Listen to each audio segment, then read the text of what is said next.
Good morning students. आप सभी का government college Suratgarh BSc second year mathematics की क्लास में हार्दिक स्वागत। हम कर रहे हैं series solutions of differential equations. तो इसमें कल मैंने बेसल्स इक्वेशन का सॉल्यूशन आपको बताया था। आज हम एक और नेम इक्वेशन लेजेंडर्स डिफरेंशियल इक्वेशन करते हैं। तो लीजेंडर इक्वेशन कौन सी होती है? 1 minus x square into d two y with respect to d x two minus 2x dy by dx plus n into n plus 1 y is equal to 0 where n is any natural number. तो यहाँ से क्या आ गया? इस equation को आप इस तरह से भी लिख सकते हैं d by d x of 1 minus x square d y by d x plus n into n plus 1 y is equal to 0।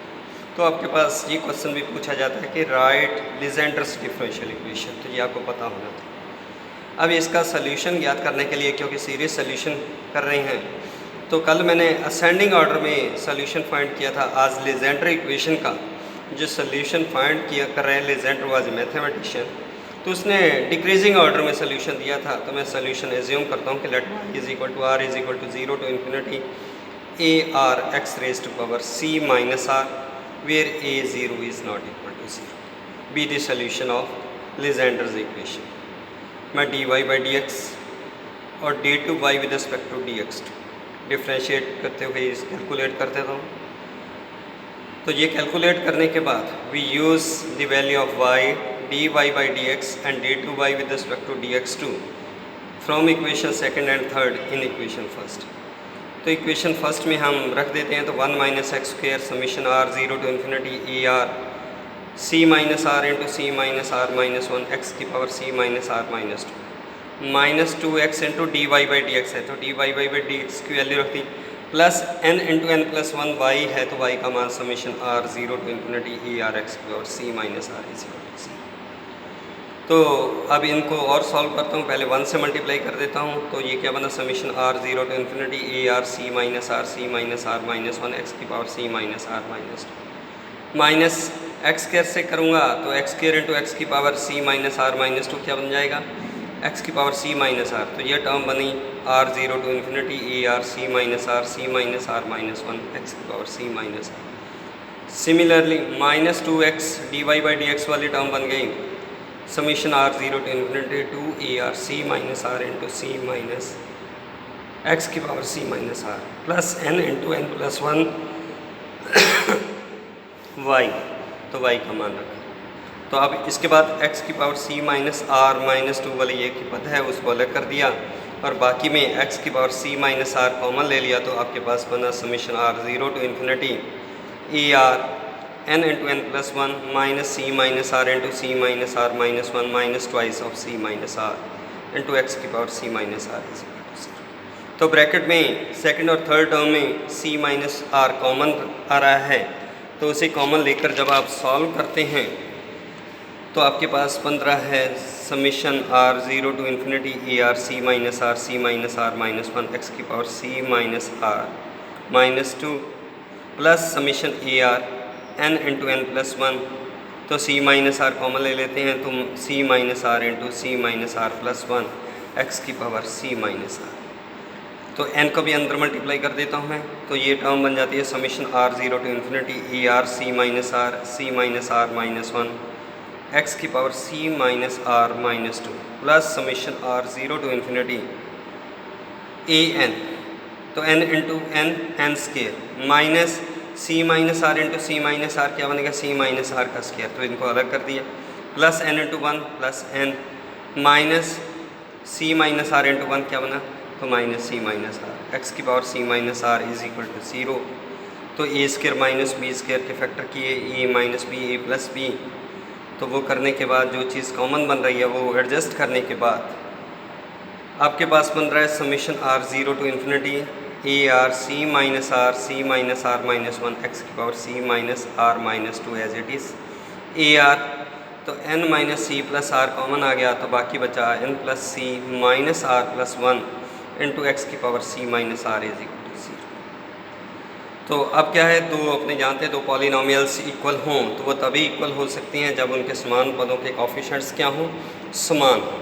तो अब मैं कंपेयर करता हूँ सिमिलर टर्म्स को, और इसके लिए क्योंकि एक्स की पावर क्या डिक्रीजिंग ऑर्डर है, तो सबसे बड़ी पावर जो बन रही है वो कितनी बन रही है, जब आप r इज इक्वल टू 0 रखते हैं तो x की पावर c बनते हैं, एक ही पद बन रहा है x की पावर c का r इज इक्वल टू 0 रखने पर, तो equating coefficient of x raised power c on both sides by taking r is equal to 0, तो आपके पास बना a0 into n minus c into n plus c plus 1 is equal to 0। क्योंकि हमने ऊपर माना था कि a0 0 नहीं हो सकता है, तो इसलिए c का मान क्या है, या तो n या c का मान होगा माइनस इंटू एन प्लस 1। पहले r इज इक्वल टू 0 किए हैं, अब इक्वेटिंग कोएफिशिएंट ऑफ x की power c minus 1 by taking r is equal to 1 in equation 4।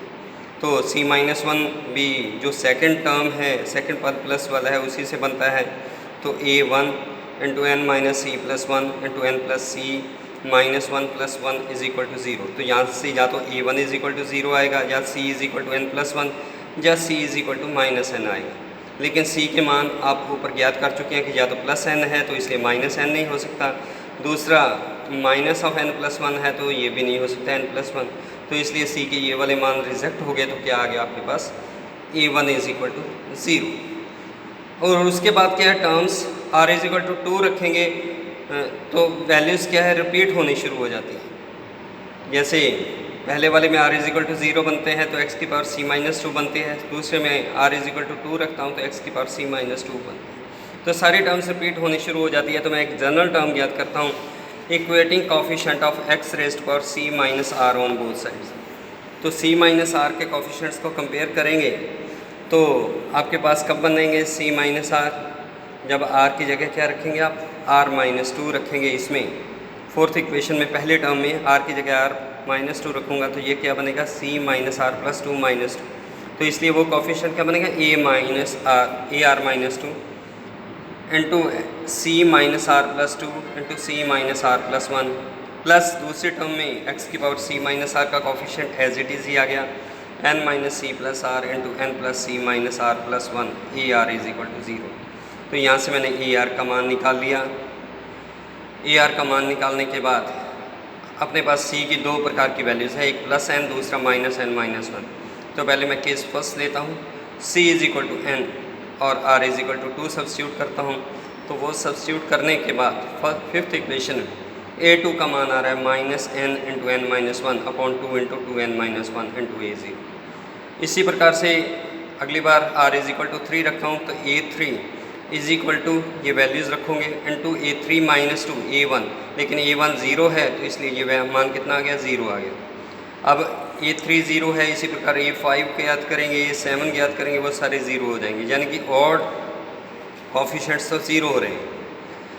a0 0 नहीं है, a2 ज्ञात किया है। अब r इज इक्वल टू 4 रखता हूँ तो a4 का मान आ जाता है आपके पास minus n minus 2 n minus 3 4 into 2 n minus 3 into a2 आपने ऊपर ज्ञात किया था, तो उन दोनों वैल्यूज़ को सब्स्टिट्यूट करते हो तो ये बन जाता है n into n minus 1 n minus 2 n minus 3 upon 2 into 4 into 2n minus 1 2n minus 3 into a0।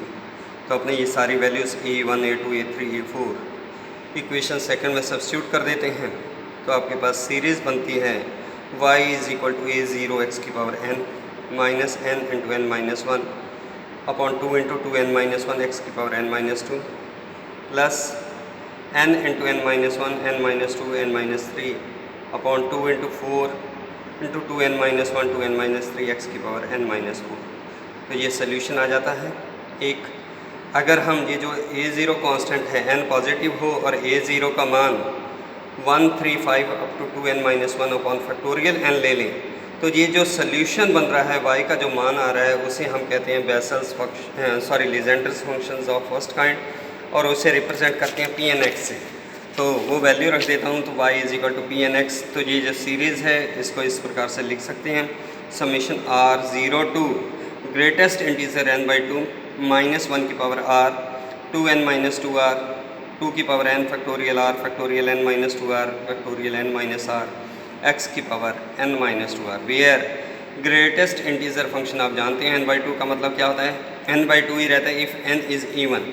यानी कि मान लो n 10 है तो ये वैल्यू कितनी आ जाएगी, 10/2 5। और अगर n ऑड है 11 हो जाता है, 11 - 1 10/2 तो इसलिए n/2 if n is even and if n is odd तो ग्रेटेस्ट इंटीजर लिखोगे n - 1/2। तो ये जो फंक्शन है that is called Legendre's function of first kind और इसे रिप्रेजेंट किया जाता है Pnx से। इसी प्रकार से अगर c का मान -n+1 लिया जाए जो सेकंड वैल्यू आई थी, उसके बाद a2 a3 a4 को आप ज्ञात करते हैं जो इक्वेशन 5th है वहाँ से, और a0 को अगर हम फैक्टोरियल n वहाँ पहले लिया था 135 up to 2n - 1 upon factorial n, इस बार उल्टा कह रहा हूँ, factorial n upon 135 up to 2n+1। तो जो ये सोल्यूशन बनेगा इसे हम कहते हैं लीजेंड्रस फंक्शन ऑफ सेकंड काइंड, और इसे रिप्रेजेंट किया जाता है Qnx से। तो Qnx is equal to factorial n upon 135 up to 2n+1 into x की power n - n-1 plus n+1 into n+2 into 2 into 2n+3 x की power -n-2 and so on. ये जो सीरीज़ बनती है ये नॉन टर्मिनेटिंग बनती है, infinite series हो जाती है। लेकिन अगर आप फर्स्ट काइंड का फंक्शन लिखते हैं तो वो एक टर्मिनेटिंग सीरीज़ बनती है। तो आज इतना ही, कल इसके बाद आगे हम हाइपरज्योमेट्रिक फंक्शंस को स्टडी करें। Thank you.